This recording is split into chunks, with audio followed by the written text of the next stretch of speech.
안녕하십니까. 저는 한국소비자원 정보교육팀 이선동 부장입니다. 이번 챕터는 소비자 문제는 어떤 것들이 있는지, 문제가 발생했을 때 어떻게 해결해야 하는지 알아보는 시간을 가지도록 하겠습니다. 먼저 뉴스에 나온 영상을 시청해 볼까요? 지난달 스타벅스가 이벤트 상품으로 제공했던 여행용 가방에서 일군 발암물질이 검출이 돼서 공식 사과를 했었죠. 그런데 실제로 이 가방을 사용한 이후에 두드러기나 발진 같은 각종 피부 질환을 겪었다는 제보가 잇따르고 있습니다. 하지만 고객들의 호소에도 불구하고 스타벅스 측은 한 달 가까이 기다리라는 말만 반복하고 있다고 합니다. 제보는 MBC 고재민 기자가 취재했습니다. 두 무릎 위로 빨간 두드러기가 가득합니다. 손바닥과 목, 팔 등 몸 곳곳에도 빨간 반점이 올라와 있습니다. 스타벅스 이벤트로 서머 캐리백 가방을 받은 30대 여성이 지난달 이 가방을 들고 해외 출장을 다녀오면서부터 생긴 일입니다. 가방에 넣은 속옷과 용품, 옷 등을 이용하자 온몸에 두드러기가 번지더니 두통에 속쓰림 증상이 나타났고 호흡곤란으로 응급실까지 실려갔습니다. 엄청 가렵고 막 목 입은 막 물린 것처럼 부어오르더니 이제 얼굴까지 알레르기가 심하게 막 부어오르고 결국에는 그게 엄청 심해져서 이제 호흡곤란까지 와서. 지난 6월 말 이 가방 안에 옷을 보관했던 40대 남성도 옷을 꺼내 입은 다음 날 곧바로 등에 붉은 발진이 생겼습니다. 40년 넘게 살았는데 한 번도 본 적이 없는 그런 염증 모양이라서 좀 의아하긴 했죠. 앞서 스타벅스는 해당 가방에서 1군 발암물질 폼알데하이드가 1kg당 외피 최대 585mg, 내피 최대 724mg 검출됐다며 리콜 조치에 나섰습니다. 폼알데하이드에 단기간 노출되면 두통과 메스꺼움, 수면장애 등이, 장기간 노출되면 알레르기와 호흡기 질환 등이 나타날 수 있습니다.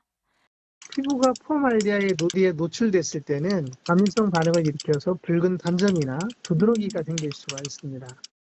그런데 스타벅스는 부작용 피해를 호소한 소비자들에게 바로 답변하기 어렵다는 말과 함께 음료 쿠폰을 주겠다는 응답만 해왔습니다. 지연되는 부분에 있어서 죄송의 마음을 담아서 음료 쿠폰을 좀 2장 제공드리고 싶은데 해당 부분은 좀 괜찮으실까요? 아니요, 저 이제 음료 받지도 않을 거고. 스타벅스 측은 취재가 시작된 뒤에야 후속 조치를 위한 피해 접수 방안을 검토해 이달 안에 고객에게 안내할 계획이라며 쿠폰 지급은 답변이 늦어지는 데 대한 양해를 구하려던 것이었다고 설명했습니다. 소비자들에게 유통된 문제의 가방은 107만 9천여 개. 하지만 아직까지 이로 인한 부작용 등 의료적인 피해는 조사된 게 없습니다. MBC 뉴스 고재민입니다. 대형 커피점에서 이벤트를 실시한 후 소비자에게 제공한 가방에서 1군 발암물질인 폼알데히드가 검출되었고, 실제로 가방을 사용한 사람들 일부가 두드러기와 발진이 발생하는 피해를 입은 사건이 있었습니다. 최근 헬스장 이용이 느는 가운데 PT, 즉 개인 훈련 수업을 받으면 헬스장을 무료로 쓰게 해준다고 했다가 중도 해지 시 위약금을 과다 청구하는 등 관련 소비자 피해가 증가하고 있습니다. 한국소비자원은 지난 2019년부터 지난해까지 PT 이용 계약 관련 피해는 2,440건으로 매년 40% 이상 급증하고 있다고 밝혔습니다. 특히 헬스장 관련 전체 피해 구제 신청 건수의 92.4%가 위약금 과다 청구나 계약 해지 거절 관련 피해였다고 덧붙였습니다. 자, 두 번째 영상의 뉴스에서는 헬스장과 PT 계약을 체결한 후 계약 해지를 요구했더니 위약금을 계산하면서 남은 기간에 대해서 계약 당시의 요금을 공제해야 하지만 정상가로 공제해야 한다고 하면서 과도하게 많은 금액을 위약금으로 물리는 피해를 다루고 있습니다. 이처럼 장기 계약을 하면 할인은 많이 받을 수도 있겠지만 해지할 경우 과도한 위약금을 요구받는 피해가 많이 발생하고 있습니다. 이제 우리 한번 영상에서 나타난 소비자 문제가 무엇이며 왜 해결이 잘 되지 않는지에 대해서 이야기해 볼까요? 가장 큰 문제점은 소비자가 상품이나 서비스로 사용하는 과정에서 건강이나 재산상 피해를 입었다는 것입니다. 또 소비자가 피해를 입었지만 그 원인을 규명하거나 밝혀내는 과정에서 많은 시간과 노력이 들고 건강을 해쳐서 일상생활이 어려워지는 등의 문제가 일어날 수 있다는 것을 알 수 있었을 것입니다. 그럼 이런 소비자 문제가 발생했을 때 어떻게 해결할 수 있을까요? 지금 떠오르는 여러분의 아이디어를 이야기로 해보도록 합시다.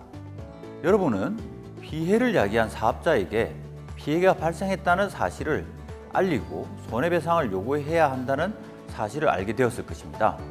만약 사업자가 소비자 피해나 문제를 해결해 주지 않았다면 한국소비자원이나 소비자단체 또 관련된 정부 부처에 도움을 요청해야 합니다.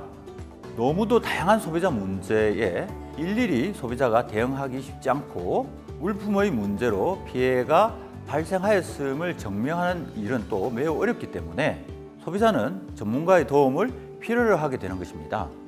또 여러분은 여러분과 같은 피해가 확대되지 않기 위해서 언론에 피해 사실을 제보할 수도 있습니다.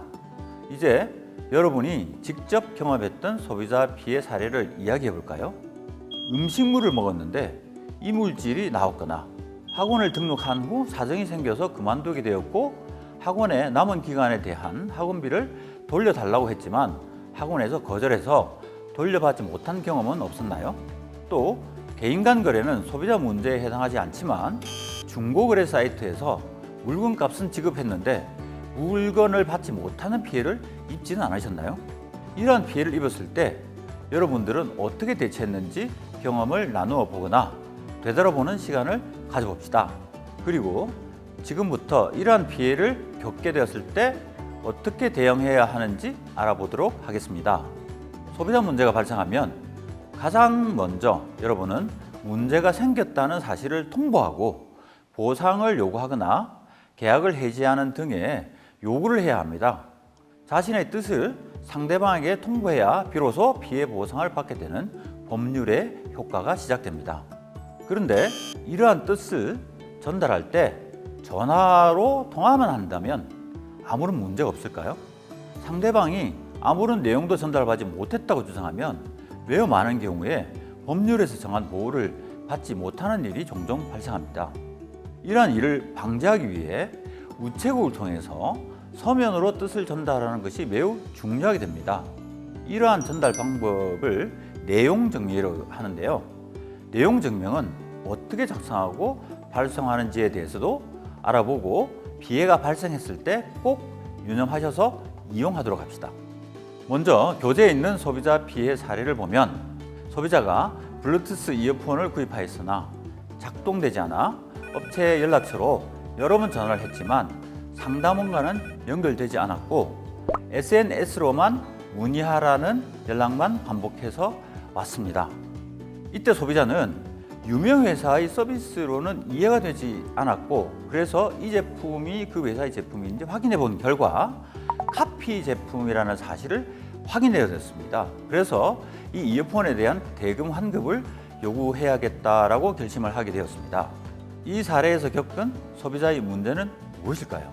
제품명, 구매 날짜 및 장소, 취소 이유, 문제 상황의 순서대로 정리를 해봅시다. 그리고 이 문제에 대해서 내용 증명을 작성한다면 어떻게 작성해야 되는지 알려드릴 테니까 잘 이해하셔서 피해를 겪었을 때 항상 활용하도록 합시다. 내용 증명을 작성할 때는 요구 내용을 간략하게 제목으로 먼저 작성합니다. 이 경우에는 블루투스 이어폰 하자로 인한 환불 요구라고 할 수 있겠죠. 그리고 받는 사람인 사업자의 상호와 대표자명, 주소, 전화번호를 기재합니다.